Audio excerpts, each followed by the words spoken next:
Chegamos agora ao capítulo 20 de João. Aí Jesus já não estava mais no túmulo, né? Agora estão mais lá na frente, né? Maria permanecia junto à entrada do túmulo, chorando, João 20, 11.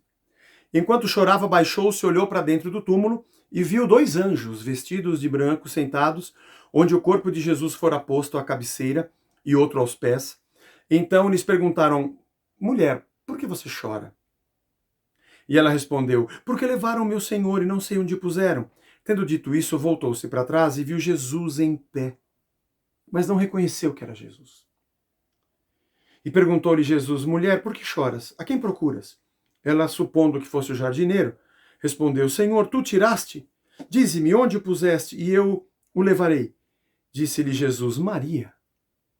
Ela, voltando-se, lhe disse em hebraico: Rabone, que quer dizer mestre. Ela não tinha reconhecido que era Jesus. Esse é um trecho interessante, porque daqui a alguns episódios nós vamos falar sobre os discípulos a caminho de Emaús, que também viram o Jesus ressurreto e não o reconheceram. Ele estava numa forma de ressurreição, né?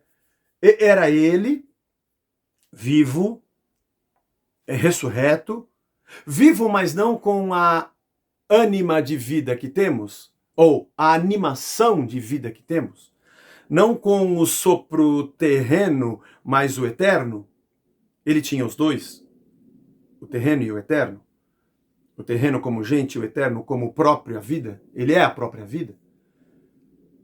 Vamos filosofar muito, que aí você já pira o cabeção igual o episódio passado. Mas enfim, o que acontece é que ela diz para o jardineiro, primeiro com os anjos, eles tiraram daqui onde ele está. Aí Jesus aparece e ela não reconhece que é Jesus.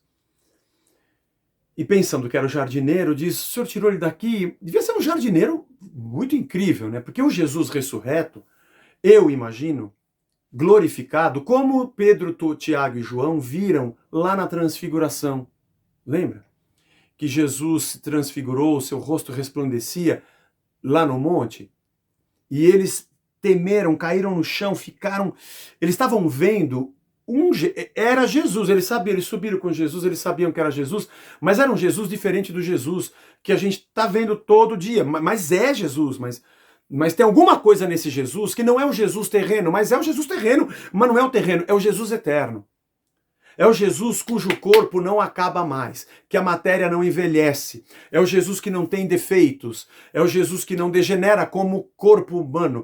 É mais ou menos o que diz Paulo em 1 Coríntios capítulo 15, que tudo que é corruptível se revestirá de incorruptibilidade. Já leu 1 Coríntios 15? Então, é o que está lá.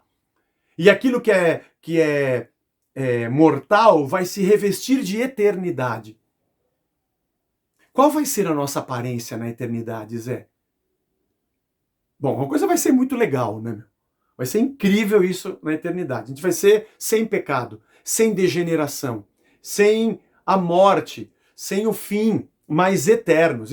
E isso não dá para ser como a gente é, porque isso aqui se desgasta. Mas como a relação espaço-tempo vai ser muito diferente dessa que a gente vê, ou talvez até mesmo sem o tempo, ou um tempo que a gente não sabe como é que vai ser, mas enfim, o eterno nos dará a eternidade.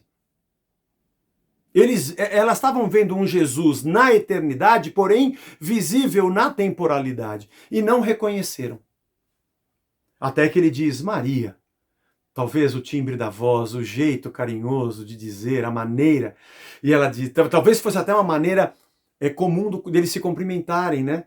Dele falar: Maria, oi Maria, e ela falava Rabone, né? Quer dizer mestre. Então, isso devia acontecer sempre, né? Como a gente, quando tem amigos, fala, sei lá, o João, fala aí, Johnny, e ele responde, e eu respondo, e aí, senhor? É como se naquela hora ele falasse, o jardineiro dissesse, o que você está procurando, tal. E ela falasse, então, seu jardineiro, foi você? Johnny, mestre, Maria, mestre, eu não estava te reconhecendo. Bom, esse diálogo é muito bonito, lindo demais, esse encontro é fantástico, mas eu me detenho aqui para falar sobre o fato de que nós muitas vezes não reconhecemos Jesus? Porque, na verdade, nós temos na nossa cabeça um Jesus humano. Não porque nós o vimos, nós não tivemos essa oportunidade, nós nascemos 2 milênios depois, né? Mas nós fazemos na nossa mente, nós desenhamos um Jesus segundo a nossa humanidade, que pensa a partir da nossa humanidade. A lógica da sua resposta aos nossos pedidos e perguntas é segundo a nossa humanidade, e nós revestimos o nosso Jesus da nossa humanidade. E nos relacionamos com ele segundo o nosso jeito comercial, político, invejoso, falso, do jeito que a gente se relaciona com as pessoas. Nossos rituais religiosos, falamos uma coisa na frente e outras pelas costas. Achamos que quando estamos na igreja, estamos na presença dele, lá a gente alova, e quando a gente sai de lá, a gente faz outra coisa que acha que Deus não está vendo, como se ele morasse dentro da igreja, né? Uma vez a pessoa falou assim para mim, Zé, eu vim aqui, estou frequentando a Casa da Rocha, acho que eu vou ficar aqui. Eu falei para ela assim, é preciso conversar com a diretoria, porque nós já temos o zelador morando aqui, ele ocupa, aliás, o quarto e não tem, você pode até ficar, mas provisoriamente, não sei, preciso falar com o pessoal, você está sem casa? Falei uma piada, né? Ela, não, eu tô falando de ficar aqui e ser membro da igreja. Eu falei, eu sei, eu tô brincando com você. A gente perde a oveia, mas não perde a piada. Maria, você não está me reconhecendo. Apesar de você não estar me reconhecendo, porque eu não tô do jeito que eu estava, quando você me via do jeito que eu estava, você também não me reconhecia. É isso que eu quero alegoricamente enxergar nesse diálogo. Nós o reconhecemos? Eu vejo hoje a lógica das pessoas, principalmente nas redes sociais, com tanto ódio, com tanta manipulação, que é um Jesus muito humano pro gosto das escrituras e dos piores dos humanos ainda. Hein? Ele não é só reumanizado, nós reencarnamos Jesus num clone que a gente fez segundo a nossa religião, né? E ele responde aos nossos estímulos, né? Meio Frankenstein, né? Eu não vou nem falar de onde nós tiramos pedaços. Ai, Jesus, isso daria um episódio muito engraçado. Cada pregador fala uma coisa de Jesus, você pega aquele lá falou aquilo ali, então eu pego a mão daquele, a perna que esse aqui falou, a cabeça daquele. E a gente monta um Frankenstein, liga na eletricidade, faz uma campanha de baixo santo, e aí vem o Jesus e entra no nosso modelo.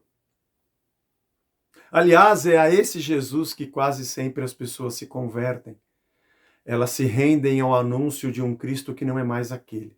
Nunca foi. Nunca foi.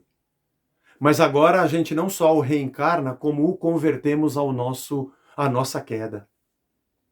Não sei se esse episódio te faz alcançar o que eu estou querendo dizer, mas eu espero que um dia faça. Nós conhecemos a Jesus? Conheçamos e prossigamos em conhecer ao nosso Deus. Até o fim da minha vida, eu espero. Não sei quantos anos eu vou viver, mas o Evangelho é o alvo do meu estudo. Eu vou estudar o Evangelho até o fim da vida. Ele tem muita coisa para aprender. E ainda assim, não vou entendê-lo completamente, porque ele é eterno. Quem está no tempo, não tem tempo de ver tudo o que o eterno é. Nós nunca vamos conhecer a Deus todo. Não dá tempo. Por isso, sigamos em conhecê-lo. E ainda tem gente hoje que diz, mas ele está pregando o Evangelho. Tem coisas mais poderosas para a gente pregar lá no Antigo Testamento. Ai, Jesus. Que falta de entendimento.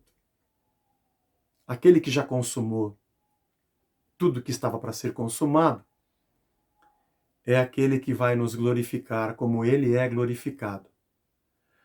E a nossa vida nessa humanidade será cada dia melhor se nós conseguirmos entendê-lo e dizer, Rabone, eu não tinha te reconhecido. Senhor, eu ainda preciso te conhecer mais. Mais e mais. Cada dia, um pouco mais. Valeu, galera.